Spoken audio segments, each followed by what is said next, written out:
जिसमें आप देख रहे हैं कि ट्रेनें कितने तरीके, ऐसे लग रहा है जैसे अपन बचपन में माचिस के डब्बों की ट्रेन बना के चलाते थे और वो ट्रेनें एक दूसरे के डब्बे, एक दूसरे माचिस के डब्बे एक दूसरे के ऊपर चल जाते थे, है ना। तो ये कुछ वैसी स्थिति दिख रही है। ऐसा लग रहा है कि माचिस के से डब्बे लग रहे हैं, ट्रेन के जहां तहां बोगियां बिखरी पड़ी हैं।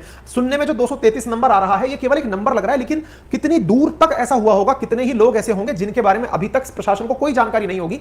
ये नंबर बढ़ भी सकता है, मुझे ऐसा पर्सनली लगता है, क्योंकि ये घटना कल शाम 7 बजे की है। आप तस्वीरों से देख सकते हैं अंधेरे में ये घटना हुई है। जिस जगह ये घटना हुई है उस तरफ किसी भी प्रकार की रोशनी की व्यवस्था नहीं है। तो रात के समय का ये दृश्य है और ये सुबह के समय का दृश्य है, आप इससे अंदाजा लगा सकते हैं। सब सरप्राइजिंगली आप देखें तो इंजन जो है ना वो एक ट्रेन के ऊपर चढ़ा हुआ है और वो दूसरी ट्रेन दूसरी तरफ लाइन पर गई हुई ट्रेन है उस पर चढ़ा हुआ है। सुबह के समय में ये जो दृश्य आपको दिख रहा है, जहां पर कि लोगों को निकालने की खबरें दिखाई दे रही हैं, तस्वीरें दिखाई दे रही हैं, सभी भारतवासी इस समय एकदम स्तब्ध हैं और इस बात से आशंकित हैं। और साथियों ऐसा होता है कि जब भी आप किसी दुर्घटना के बारे में सुनते हैं तो लाखों यात्री हमारी ट्रेन में सफर करते हैं और उनका यात्रा पर विश्वास होना ही सबसे बड़ा विश्वास होता है कि भाई हम ये मान करके ही यात्रा करते हैं कि हमारी यात्रा सुरक्षित रहेगी। लेकिन इस तरह के जो दृश्य होते हैं ये दृश्य बहुत ही उद्विग्न कर देते हैं, बहुत सारे लोगों को चिंतित भयावित कर देते हैं कि हमारा क्या होगा, क्या हम सेफ हैं, तमाम बातें हैं। ठीक है, इसी साथ साथ आप यहां पर खबर में अगर देखें कौन सी ट्रेन थी, कहां से आ रही थी, तो कहा जा रहा है साथियों मैप पर अगर मैं दिखाऊं ना एक बार के लिए, आप मैप को देखने का प्रयास कर लें, फिर ये आपको समझने में आसान होगा।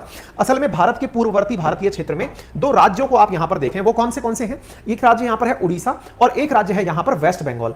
असल में साथियों यहां 2 ट्रेनें की जिक्र हो रहा है, एक हावड़ा एक्सप्रेस का हो रहा है, एक कोरोमंडल का हो रहा है। हावड़ा से निकलने वाली कोई चेन्नई हावड़ा एक्सप्रेस है और एक कोरोमंडल एक्सप्रेस है। इनमें से हुआ क्या है कि एक ट्रेन तो कर्नाटक से आ रही है हावड़ा के लिए और एक ट्रेन जो है वो हावड़ा से इधर की तरफ जा रही है, नीचे की तरफ कोरोमंडल की तरफ। ये दोनों ट्रेनें आमने सामने, हालांकि 3 घंटे का सामान्यतः दोनों में डिफरेंस रहता है क्रॉसिंग में, लेकिन फिर भी एक ट्रेन के लेट होने से वो होती है ना, समय जब खराब होता है तो कुछ इस तरह की नियति ले जाती है इस तरह से। तो यहां पर बालासर के नजदीक एक जगह है जिसका नाम है बाहनगा नामक रेलवे स्टेशन पर यह हादसा हुआ है। हादसा कैसे हुआ, क्यों हुआ, इसके बारे में तमाम सवाल किए जा रहे हैं। जैसे कि मतलब एक एनिमेशन हमें मिला जिसमें यह दिख रहा है कि किस प्रकार से यहां पर ट्रेनें चली थी और ट्रेनें जाकर के आप यहां पर देख सकते हैं मतलब इस तरह से एक दूसरे के साथ आमने सामने टकराई हैं। ये बालासर उड़ीसा के अंदर का दृश्य बताया जा रहा है और जो खड़ी हुई ट्रेन थी या मतलब रुकी हुई ट्रेन थी उससे दूसरी ट्रेन टकराई है। तो बड़ा सवाल यह बनता है कि यार एक पटरी पे अल्टीमेटली 2 ट्रेन आ कैसे गई, एक ट्रेन ये आ रही, एक ट्रेन ये रही, एक पटरी पे 2 ट्रेन आ कैसे गई। तो इसके पीछे का सबसे बड़ा कारण जो होता है ना, मतलब जो मेजर कारण होता है वो तकनीकी खराबी ही होता है। और तकनीकी खराबी कैसे, तो आपको यह जरूर पता होना चाहिए कि ट्रेनें चलती कैसे हैं। ट्रेनें चलती कैसे हैं, बोले इंजन से चलती है, पटरी पे चलती है, ऐसा नहीं। असल में ट्रेनें चलती कैसे का मतलब हुआ कि ये कैसे डिसाइड होता है कि इस पटरी से तो ट्रेन आएगी और इस पटरी से ट्रेन जाएगी, ये डिसीजन कैसे लिया जाता है। तो इसके बारे में कहा गया है कि असल में जो रेलवे स्टेशन होता है ना, वहां पर एक कंट्रोल रूम होता है, स्टेशन अधीक्षक जिसको मैनेज कर रहे होते हैं, वो असल में ये देख रहे होते हैं कि कौन सी पटरी खाली है। तो उनके एक बड़े से डिस्प्ले के ऊपर रेल की पटरियों के ऊपर रेड मार्क और ग्रीन मार्क करके ब्लिंक करती हुई लाइट्स लगी हुई होती हैं। जहां रेड मार्क लगा हुआ ब्लिंक चल रहा है इसका मतलब इस पटरी से होकर ट्रेन जा रही है, और जहां ग्रीन लगा हुआ है इसका मतलब है कि वहां पर पटरी खाली है।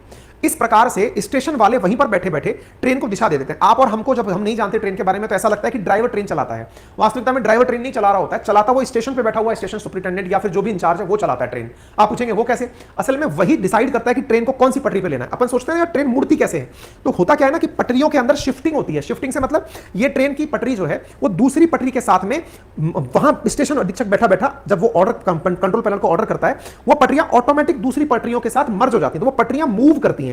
पटरियों के मूव करने से जिस तरफ पटरी मूव कर गई उस तरफ गाड़ी मुड़ करके चली जाती है। कहने का मतलब समझ रहे हैं आप, कहने का मतलब यह है कि इस पूरी प्रक्रिया में पटरियों पर किस पटरी पर कौन सी गाड़ी जाएगी यह निर्धारण स्टेशन से होता है।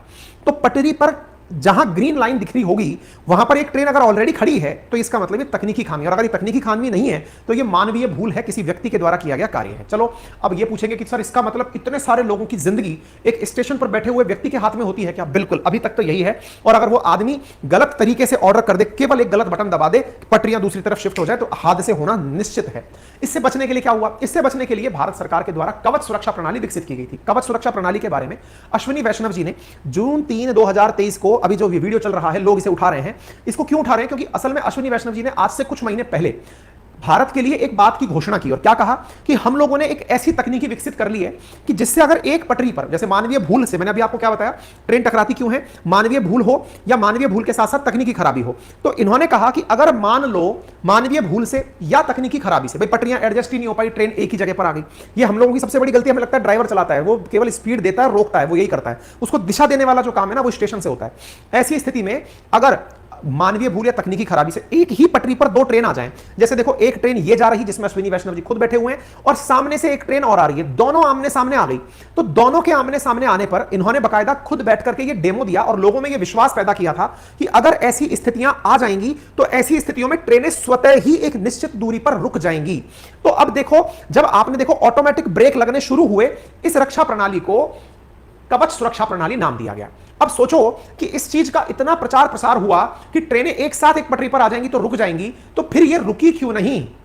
क्या आपकी कवच सुरक्षा प्रणाली जिसको लेकर के आपने करोड़ों रुपए खर्च कर दिए, या फिर लोगों के मन में यह विश्वास पैदा कर दिया कि अब पूरी तरह रेल यात्रा सुरक्षित है, क्या वो प्रयास निष्फल था? वर्ष 2012 से शुरू हुआ कार्यक्रम, अब तक हजारों करोड़ रुपए जिस पे इन्वेस्ट हो चुके हैं, क्या वो बर्बाद हो गया? सरकार के द्वारा हर बजट में कवच के नाम पर इतना पैसा ले लिया जाता है, हो क्या रहा है? यह प्रश्न अब होने से राजनीतिक गलियारों में बड़ा चर्चा का विषय बना हुआ है कि भाई कवच काम क्यों नहीं किया। तो इसका जवाब जो निकल कर आ रहा है वो क्या है? असल में कवच भारत के 34,000 किलोमीटर के लगभग ही पटरियां डली हुई हैं। उन सभी पटरियों पर अभी कवच प्रणाली चालू नहीं हुई है। विशेष रूप से कवच प्रणाली को लागू करने में बड़ा इन्वेस्टमेंट आएगा। जैसे इस बजट के अंदर 133 करोड़ रुपए साउथ सेंट्रल रेलवे के लिए लिए गए। अभी जो हादसा हुआ है ये साउथ ईस्टर्न रेलवे में हुआ है। इस पूरी प्रणाली को पूरे भारतवर्ष के 34,000 किलोमीटर के अंदर लगाने के लिए अभी समय लगेगा। मतलब कि यह प्रणाली अगर होती तो आप यह जरूर कह सकते हैं कि यदि यह प्रणाली होती तो आज यह हादसा नहीं हुआ होता।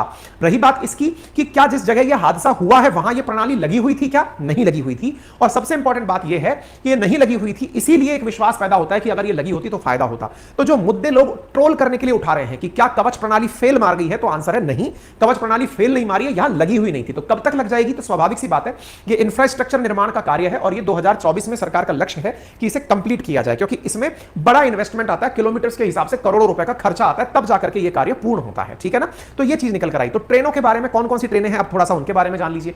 12,864 number Bengaluru Howrah superfast express है, जो 1 जून को सुबह 7:30 बजे बेंगलुरु के यशवंतपुर स्टेशन से रवाना हुई थी और 2 जून की शाम करीब 8 बजे हावड़ा पहुंचने वाली थी। लेकिन समय से यह 3.5 घंटे देर से चल रही थी। इसकी वजह से यह भद्रक उड़ीसा तक ही पहुंची थी, आगे जाकर वेस्ट बंगाल में एंट्री नहीं की थी।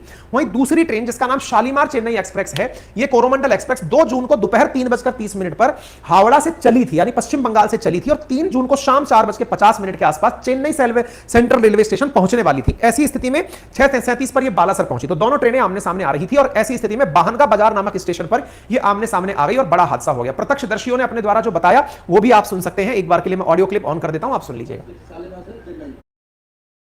यार आज तो इंग्लिश सीख के